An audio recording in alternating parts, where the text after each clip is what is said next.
The CEO of Nvidia revealed that he wants his company to become ultimately one giant AI. Even if that feels a little ways away, he did showcase in the last couple of days a string of capabilities that are possible now with AI. Yes, we're going to hear three big promises about the future of AI, but we're going to see a host of demos of things that are possible right now. I'll bring in clips from some recent interviews I've conducted, and we'll hear from the chief of staff of one prominent AI company predicting the end of employment as we know it in 3 to 5 years, which I think is a tad overstated. Speaking of which, you'll also see some AI fails as a spam campaign flops hard. So what about those three promises I mentioned from the CEO of Nvidia, which looks set to become the largest company in the world if current trends hold? Well, first we heard and saw that Nvidia anticipates robots revolutionizing industry. The next wave of AI is here. Robotics, powered by physical AI, will revolutionize industries. That's still pretty general though, right? So how about the prediction that everything is going to be robotic? Let me talk about what's next. The next wave of AI is physical AI. AI that understands the laws of physics. AI that can work among us. Of course, when I say robotics, there's a humanoid robotics that's usually the representation of that. Everything is going to be robotic. All of the factories will be robotic. The factories will orchestrate robots, and those robots will be building products that are robotic. Robots interacting with robots, building products that are robotic.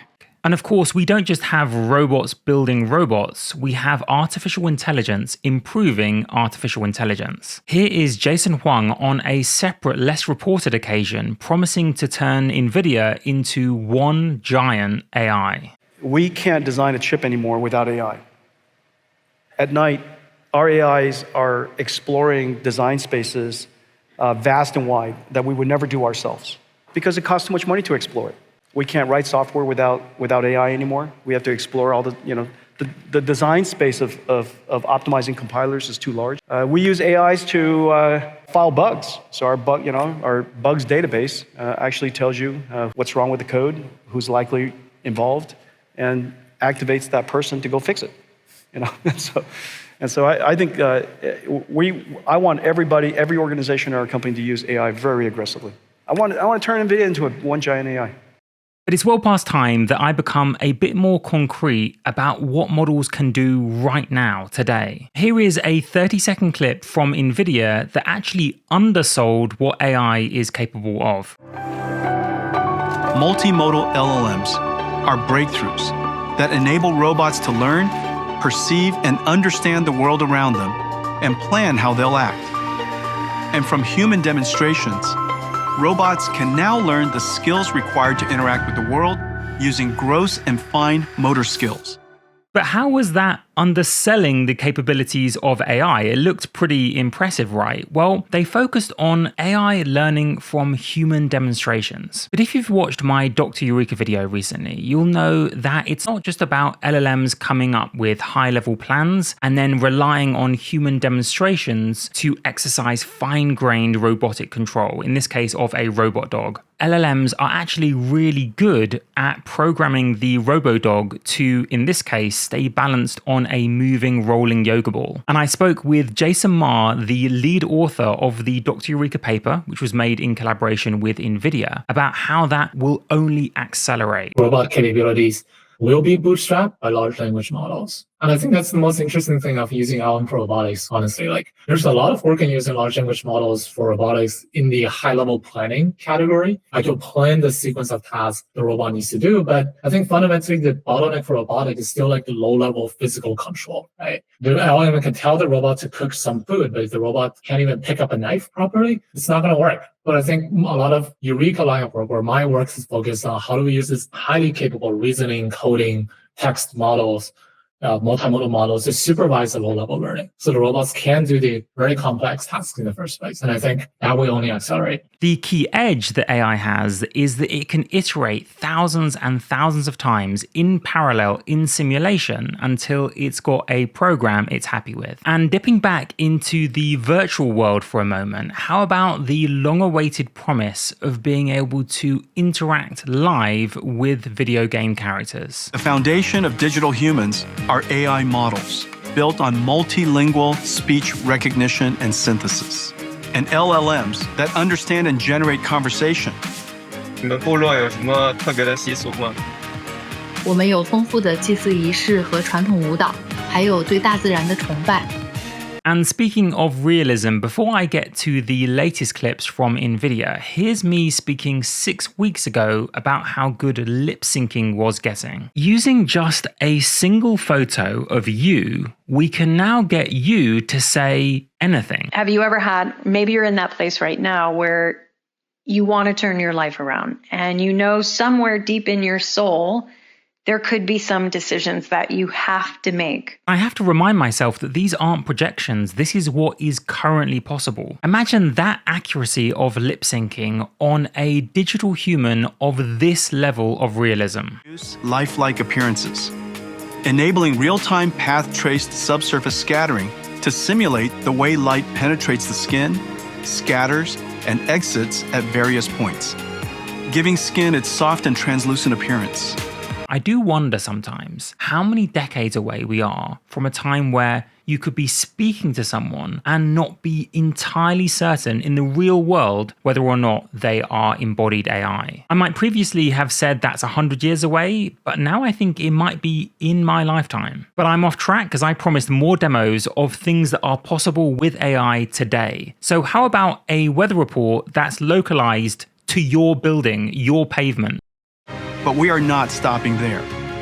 The next frontier is hyperlocal forecasting down to tens of meters, where the effects of city infrastructure are taken into account. When combined with weather simulation wind fields, it can model the airflow around buildings. We expect to predict phenomena such as downwash, where strong winds funnel down to street level, causing damage and affecting pedestrians. Nvidia Earth 2, an excellent example of a digital twin that fuses AI, physics simulations, and observed data, can help countries and companies see the future and respond to the impact of extreme weather. Or what about a coffee shop which is staffed by dozens of robots with just 1 or 2 humans to oversee things? Wait, that's happening right now. All of these things feel futuristic and far away until they actually happen. And how about a sound effect generator that can generate any sound? Well, that is now possible today with 11 Labs. Actually, I'm going to test it with something like a robot being crushed. Let's see if it comes up with something interesting or not. So far, about 5, 6, 7 seconds. Not too bad. And how is it? Whoa. Not perfect, obviously, but if you feel that all of this is in the future, let me bring you a video from a graphic designer who lost his job recently to AI. I just lost my job, and I lost it to AI, which is very unfortunate.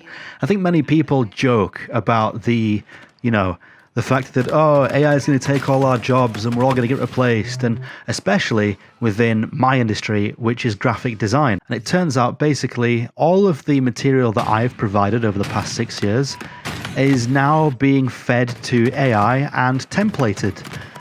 So a design that would take me 30 minutes now takes AI 30 seconds.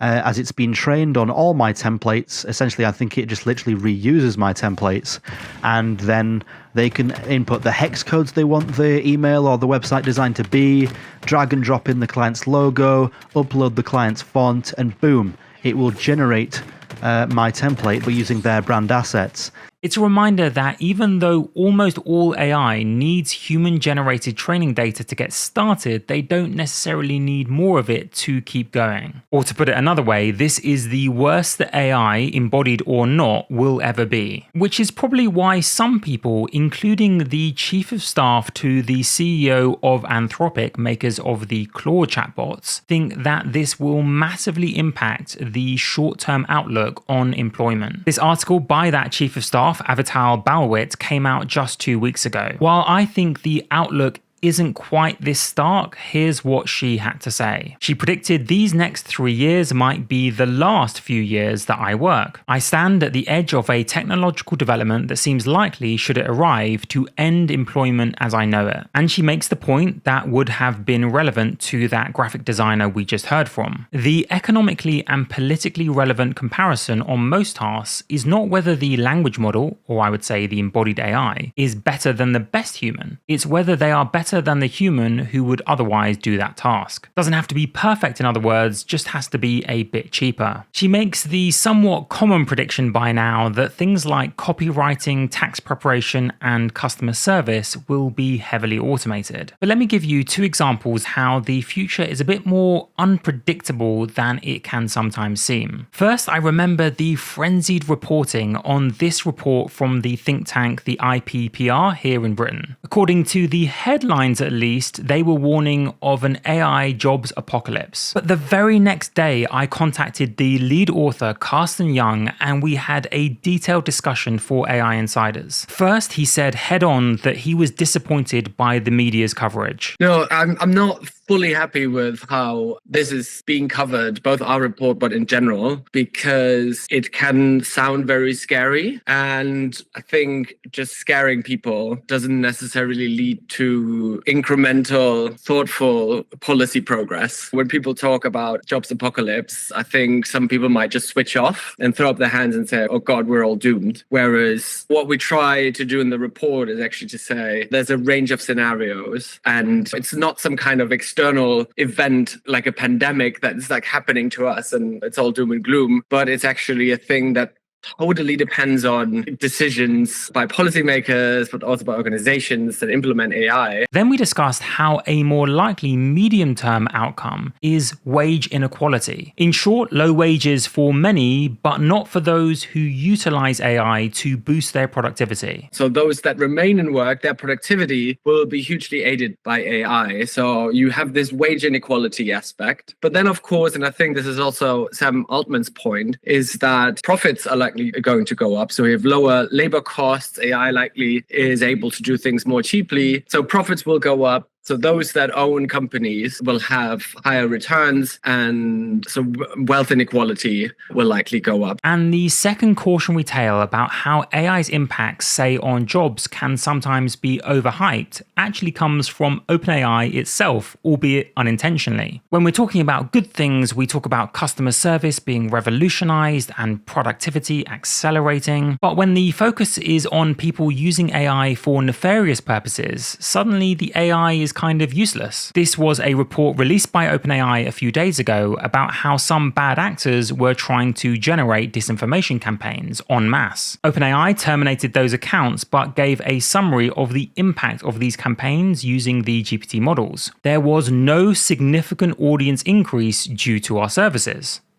Later on in the report, they say this. So far, these operations from places like Russia, Israel, and China do not appear to have benefited from meaningfully increased audience engagement or reach as a result of our services. They basically describe how these guys came up with a load of spam, but people weren't buying it. For the most part, it was because the spam just wasn't very good. I don't know, it might be me, but I just find it a little bit ironic that when we're talking about a negative use of the technology, the party line is that the models are kind of useless. Of course, what we really need are better benchmarks, and so I was pleased to see this initiative from Scale AI. They describe these benchmarks and leaderboards that can't be gamed, are uncontaminated and unbiased. According to these benchmarks at least, GPT 4o is not a million miles ahead of other models. This initiative reminds me at least how we should always benchmark models on our own use cases, because leaderboards chop and change quite a lot. Notice how the table on the left is quite different to the one that OpenAI put out on release. That initiative, by the way, isn't the only reason to be optimistic about benchmarks, which I covered in this video on Patreon. In short though, I think just about the only thing we can all agree on is that the future is about as unpredictable as it has ever been. In terms of at least referring to AI in academic papers, you can see the recent exponential increase across virtually every field. How this all actually plays out though in the real world, in society, with jobs, with embodied physical AI, we simply don't know. Thank you though for being here with me as we watch it all unfold. Have a wonderful day.